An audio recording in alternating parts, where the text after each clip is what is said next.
دنیا میں موجود بڑے بڑے شہروں کے علاوہ گھوسٹ سٹیز بھی موجود ہیں، یعنی ایسے شہر جو ویران ہیں۔ وہاں پر موجود عمارتیں وہاں زندگی کی گہما گہمی کا پتہ دیتی ہیں۔ اس ویڈیو میں ہم آپ کو ایسے ہی کچھ علاقوں کے بارے میں بتائیں گے۔ پلیمتھ ویسٹ انڈیز کے جزیرے مونٹ سیرٹ پر سافٹ ہل آتش فشاں کے قریب واقع قصبہ ہے، جو برطانیہ کا ایک بیرونی علاقہ ہے۔ اسے جس وقت آباد کیا گیا، آتش فشاں غیر فعال تھا۔ 1995 میں جب یہ آتش فشاں پھٹا تو قصبہ خالی کرانا پڑا۔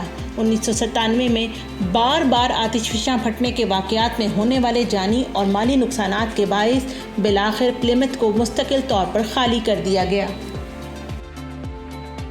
ہشیما آئلینڈ 1810 میں کوئلے کی دریافت کے بعد کانکنی کی سہولت کے لیے اس علاقے کو آباد کیا گیا۔ مٹسوبشی گوشی کائشا نے یہ جزیرہ 1890 میں خریدا اور زیر زمین سرنگیں کھود کر کوئلہ نکالنا شروع کیا۔ 1916 میں اس کمپنی نے جاپان کی پہلی پختہ 7 منزلہ عمارت تعمیر کی۔ پھر کانکنوں کی سہولت کے لیے اپارٹمنٹس، اسکول، کنڈرگارٹن، اسپتال، ٹاؤن ہال اور community centre, club, cinema hall, swimming pool, gardens وغیرہ بھی بنائے۔ 1960 کی دہائی میں پیٹرولیم نے جاپان میں کوئلے کی جگہ لے لی تو جنوری 1974 میں اس کان کو باضابطہ طور پر بند کر دیا گیا اور اس جزیرے کے باسی بھی چلے گئے۔ خالی عمارتیں اب بھی موجود ہیں۔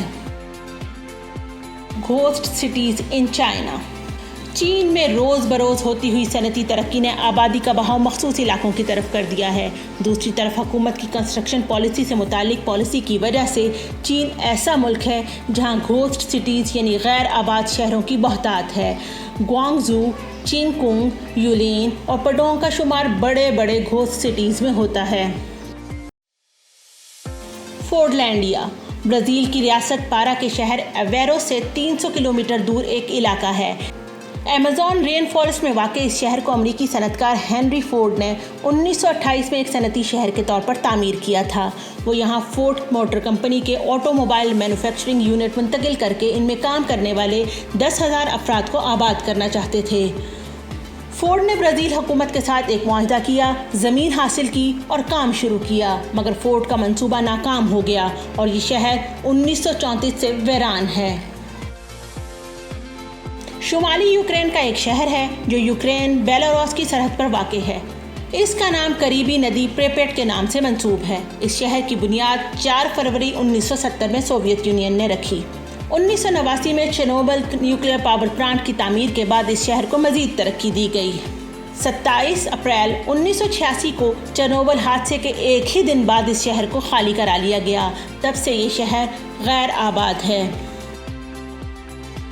پیرامیڈین ناروے کے سوالبارڈ جزیرے پر سوویت کوئلے کی کانکنی کی وجہ سے آباد ہونے والا علاقہ پیرامیڈین پر موجود عمارتیں وہاں زندگی کی گہما گہمی کا پتہ دیتی ہیں، جو اب غیر آباد اور ویران ہے۔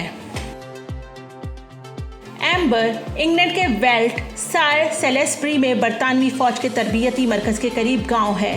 سویلین آبادی کو 1943 میں دوسری جنگ عظیم کے دوران یورپ پر حملے کی تیاری کرنے والے امریکی فوجیوں کے لیے بے دخل کیا گیا اور یہ علاقہ جب سے ویران ہے۔ پٹیلو جنوبی اٹلی کے شہر کیلیبریا کے چھوٹے سے گاؤں ہیں۔ اٹلی سے اتحاد سے پہلے 1811 تک یہ علاقہ ایک علیحدہ کمیون تھا۔ سطح سمندر سے 250 میٹر بلندی پر مونٹی کیلیریو پہاڑ پر واقع یہ علاقہ ہاتھ کی انگلیوں کی شکل سے ملتا جلتا ہے۔ الگ الگ یونانی بولنے والے ان قصبوں نے 19ویں صدی کے آخر میں اپنی زبان کھو دی۔ ان کی بنیاد 640 قبل مسیح میں یونانی شہر چارلیس کی ایک کالونی کے طور پر رکھی گئی تھی۔ اس علاقے کو 1783 میں آنے والے زلزلے سے شدید نقصان پہنچا، جس کی وجہ سے زیادہ تر آبادی قریبی علاقوں میں منتقل ہو گئی تھی اور یہ علاقہ غیر آباد ہو گیا۔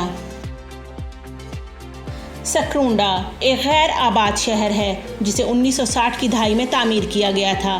سوویت یونین کے خاتمے سے پہلے وہاں ایک ڈیریل ریڈار تعمیر کیا جا رہا تھا۔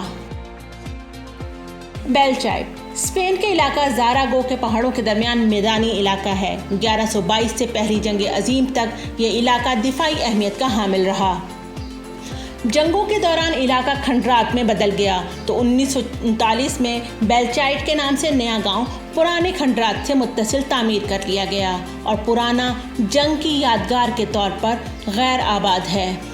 پرانے گاؤں کی باقیات کئی فلموں میں سیٹ کے طور پر بھی استعمال کی گئیں۔